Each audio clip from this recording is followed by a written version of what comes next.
Livro Mudança de Vida, escrito por Cléo Ribeiro Roçafa, do Ministério Mudança de Vida. Capítulo 12. Medo é duvidar. O que eu temia veio sobre mim. O que eu receava me aconteceu. Não tenho paz, nem tranquilidade, nem descanso, somente inquietação. Jó 3, 25 e 26. Foi isso que Jó disse quando estava passando por momentos muito difíceis na vida. Deixou muito claro através da fala que temia que pudesse acontecer com ele o que realmente aconteceu. Jó confessa ainda que nunca esteve descansado, sempre viveu irrequieto, fatigando-se em preocupações e sofrendo por antecipação. O que temer além do medo? Respondo-lhe: nada. A dúvida é uma forma de medo. É ter medo que aquilo que se deseja não vai ser conseguido, ou medo que aquilo que se tem será perdido ou destruído. Isso é duvidar e não crer. Pedro pediu a Jesus para andar sobre as águas, ao que prontamente o mestre respondeu-lhe que fosse ao seu encontro. Pedro devia e podia ir. O mestre estava chamando e isso era o suficiente. Pedro então iniciou a caminhada sobre as águas com segurança nas ordens de Jesus. Um vento, porém, soprou de alguma direção. Preocupado com o vento, Pedro distraiu-se de Jesus e começou a afundar. Deixou de olhar para o Senhor e olhou para o vento, para a tempestade. Jesus estendeu-lhe as mãos, repreendendo-o: homem de pequena fé, por que duvidaste? Mateus 14:31. Pedro teve medo do vento e do que poderia acontecer, e Jesus afirmou que Pedro duvidara. Percebe então que ter medo é duvidar? Foi o próprio Jesus quem definiu assim. O medo é poderoso, criativo e fortalece os pontos negativos. O medo tem o poder de criar o que não existe e que tememos, e transformando com frequência em realidade. A palavra fé expressa credulidade, certeza, convicção. O medo inutiliza a fé, e a fé viva inutiliza o medo. O medo é crer no indesejável. Se você teme alguma coisa, está duvidando que Deus o livrará. Mas quando você crê que Deus o livrará, o medo, a dúvida ou a incredulidade desaparecem. A fé é a cura do medo. Deus é muito maior que qualquer situação ou qualquer problema. Deus é maior que todos os seus temores. Deus é maior e soberano, e não nos deu espírito de covardia, mas sim de poder, de amor. Deu-nos mente sadia para impedir que fantasias destrutivas tomem conta dela, fazendo com que se torne realidade. O medo tem o poder de criar o que não existe, e quando você expressa o medo por qualquer coisa, você dá legalidade para Satanás trabalhar nessa área, transformando o medo que você sente em realidade. Certa senhora me procurou sofrendo por nutrir profundo ciúme do marido. Temia que ele a traísse.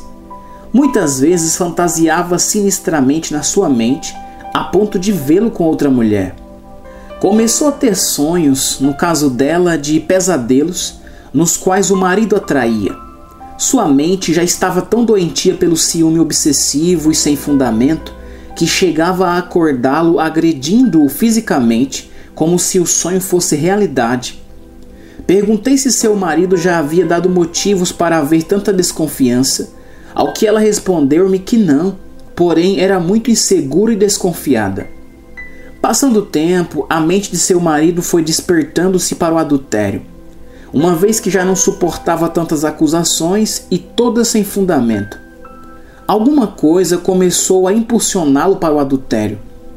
Ele, que toda a vida fora fiel à esposa, começou a sentir-se atraído por outras mulheres, chegando a ter relacionamentos extraconjugais. Tudo foi originado pelo medo de ser traída. Satanás está alerta e aproveitou da legalidade dada, o que ela temia fez acontecer. O medo, além de fazê-la sofrer e muito, ainda repercutiu na vida do marido, fazendo-o cair em pecado. Ambos estavam desprotegidos espiritualmente. O diabo trabalhou na mente dos dois. Se o mal controla sua mente, controlará toda a sua vida. Este homem, chamado em meu gabinete, garantiu-me que tudo o que ele queria era a confiança da sua mulher, e entre lágrimas afirmava que vivia na fidelidade e lealdade total, porque amava a esposa. Porém, as acusações infundadas fizeram com que algo fosse sendo mudado na sua vida, e então pecou. A mente doentia da mulher perseverou em fazer-lhe acusações, tirando-lhe a paz. O que ela temia aconteceu, porque deu legalidade ao diabo e ele se apropriou dela. E ela não buscou realmente a libertação. Interessante foi que quando as suas acusações tornaram-se em realidade, arrependida, prudentemente, assumiu nova postura em relação ao marido, buscando sabedoria para restaurar seu casamento. Havia alguns casos de câncer na família de certa senhora, e ela vivia em constante medo e profunda preocupação, deduzindo que morreria do mesmo mal. Sentia dores e chegava a encontrar caroços que não eram diagnosticados e nem encontrados pelos médicos nos exames que rotineiramente fazia. Dizia-se sempre estar muito mal, fruto da sua mente que estava dominada pelo medo. Satanás a afligia tanto que ela se enxergava morrendo em uma cama. Estava doente realmente. Tinha a doença do medo. O medo é abusivamente criativo. Mostrei-lhe que tudo não passava de terrível atuação maligna e que Satanás estava se aproveitando de toda a legalidade que estava dando para atormentá-la, e que o objetivo dele realmente era deixá-la alucinada com a preocupação, assim viria a adoecer de fato. Ensinei-lhe sobre as mudanças de hábitos que deveria assumir, mudando a maneira de falar, de agir, trabalhando também com seus sentimentos negativos e eliminando-os de uma vez por todas. Era preciso que depositasse toda a sua confiança no Senhor, confiando porque o Senhor é poderoso e faria com que ela permanecesse na saúde perfeita. Ela entendeu que nada tinha, com exceção de grande perturbação espiritual. Orei por ela, quebrei todas as palavras malditas que ela mesma havia lançado sobre a própria vida e expulsei toda aquela perturbação espiritual em nome de Jesus. Ela foi liberta. É impressionante como o medo pode impedir uma pessoa de viver. Já encontrei muitas pessoas que nem sequer tinham coragem de tentar, por medo de errarem ou de fracassarem.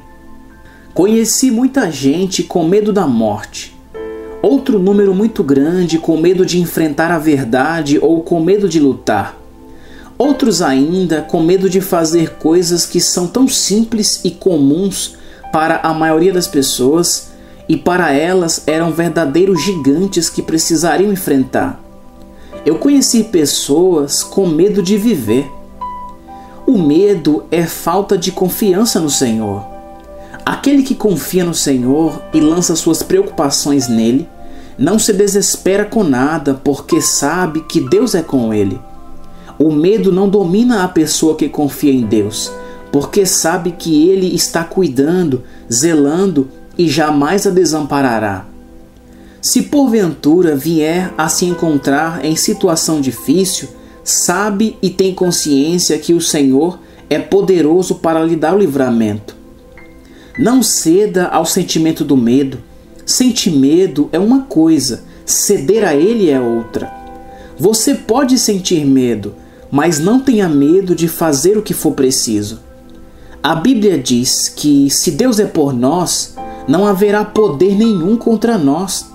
Analise bem o que está escrito. Se o Senhor é por você, ninguém pode ou consegue ser contra. Que diremos, pois, diante dessas coisas? Se Deus é por nós, quem será contra nós? Romanos 8,31.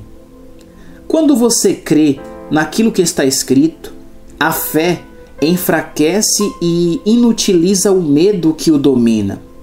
Se Deus é por nós, não há o que temer. Você não pode permitir que a sua vida fique amarrada por temores. Satanás vive se aproveitando do medo para atormentar os que o sentem, impedindo-as de agirem, de lutarem e de avançarem na direção dos seus ideais. O medo é uma arma do diabo para nos paralisar. As pessoas temerosas e medrosas normalmente expõem seus temores e seus medos, contando com frequência que tem medo e do que tem medo, dizendo: se tal coisa acontecer, eu não vou suportar, eu morro. No momento que falam dos seus medos, dão legalidade a Satanás para atuar naquela área, fazendo com que os seus temores e receios tornem-se em triste realidade. Aí vem então à boca a frase: o que eu temia me aconteceu. Se você é uma pessoa que tem medo, precisa entender que lhe falta fé num Deus que tudo pode, no fundador do céu e da terra, no seu Criador, o Todo-Poderoso. A confiança deve ser depositada nele, porque o Senhor não mente. Ele prometeu que estaria conosco todos os dias até a consumação dos séculos, e que jamais nos deixaria nem desampararia. Disse na Bíblia 366 vezes que não temêssemos, pois Ele estaria conosco, e é o que Ele faz. Sua presença é constante e com todos. Ele é onipresente, onipotente e onisciente. O medo prende, amarra e impede-o de crescer. Ao invés de você temer determinada situação, tema o seu próprio medo. Não tenha medo de nada, não há por que temer se você tem o Senhor Jesus como seu Deus. Temer é duvidar do poder de Deus, é duvidar de sua grandeza, é duvidar de suas promessas. Quando Deus promete, Ele cumpre. Ele prometeu cuidar dos seus, responder-lhes, livrá-los, guardá-los, cumprir o desejo dos corações e dar a todos o fim esperado. O Senhor promete cuidar de você. Entregue o seu caminho ao Senhor, confie nele e Ele agirá. Salmo 37:5. Você tem que confiar em Deus. Não existe outro meio. Ou você confia ou não confia. Ou você descansa no Senhor ou vive atribulado. E isso é muito simples de se entender. Muitos têm escolhido viver ansiosos e aflitos por muitas coisas, porque até hoje não entenderam que só existe um caminho para se viver bem, em paz e vencer. Esse caminho cancela todas as preocupações, todos os temores. É o caminho no qual você se coloca nas mãos de Deus, tendo a certeza que Ele não falha, porque Deus nunca falhou e jamais falhará. Aleluia! Sorria, o Senhor está olhando e sorrindo para você. Descanse, o Senhor está trabalhando por você. Durma em paz, levante-se em paz, saia de casa em paz. Fique em paz em relação à sua família e em relação aos seus negócios e em relação a tudo. Fique em paz. Faça tudo o que tem que fazer sempre na paz, porque com certeza Deus está com tudo sob seu extremoso e especialíssimo controle. E como já disse, Ele não erra, não fracassa, não falha jamais. E a paz de Deus, que excede todo o entendimento, guardará os seus corações e as suas mentes em Cristo Jesus. Filipenses 4:7. Quando você diz ao seu filho que vai fazer algo por ele, certamente ele acredita em você.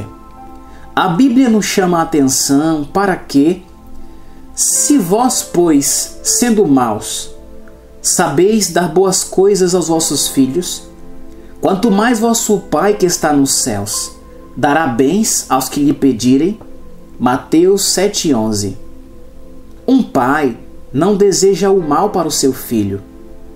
Pare e analise quanto e como é bonito o amor de um pai por seu filho. Eu tenho meus filhos, amo-os muito, não consigo me imaginar sem eles. Quero que sejam felizes e abençoados. E eu vejo o quanto Deus me ama você e a todos os seres humanos. O amor de Deus por nós é muito maior que o nosso amor por nossos filhos. O amor de Deus vai além do nosso entendimento. Então, por que temer? Deus tem o maior amor. Seu amor é tão grande que não podemos entendê-lo e nem há adjetivos que possam qualificá-lo. Porque Deus tanto amou o mundo que deu o seu Filho unigênito, para que todo o que nele crê não pereça, mas tenha a vida eterna. João 3,16. Com tanto amor, tanto zelo, tanto cuidado, o que temer então? Temer o quê? E por quê, se o Senhor é por você? Adão e Eva colocaram a humanidade sob a servidão do diabo. Cristo, porém, nos libertou. Cristo nos comprou de volta pelo preço do seu próprio corpo e do seu próprio sangue e nos libertou. Fomos comprados e resgatados por preço que não se mede. E por isso devemos glorificar o nosso Deus em tudo. Não somos mais escravos de Satanás, e o pecado e as enfermidades não têm domínio sobre nós. Creia nessa verdade suprema e não há o que temer. A abolição da escravidão espiritual deu-se com Jesus na cruz. Muitos são os que creem na sentença de Satanás. O médico dá o diagnóstico da doença grave. É incurável. Ou o advogado diz que será impossível vencer determinada causa.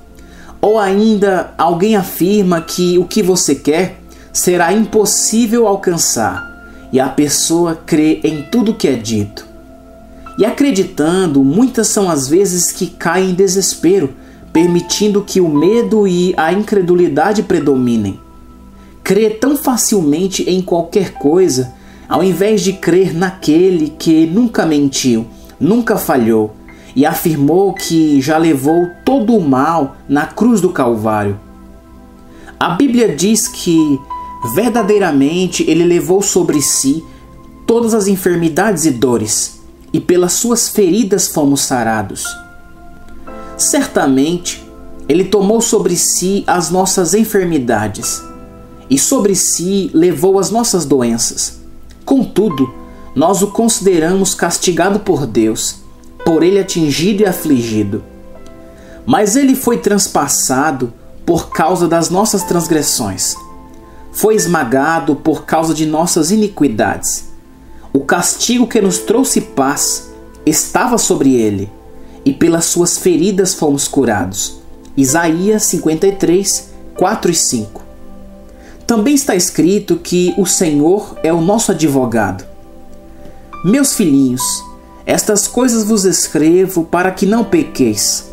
E se alguém pecar, temos um advogado para com o Pai, Jesus Cristo, o justo. E ele é a propiciação pelos nossos pecados, e não somente pelos nossos, mas também pelos de todo o mundo. 1 João 2, 1 e 2. E Davi afirma que em toda a sua vida nunca havia visto um justo desamparado, nem a sua descendência mendigar o pão. Já fui jovem e agora sou velho, mas nunca vi o justo desamparado, nem seus filhos mendigando o pão. Salmo 37, 25.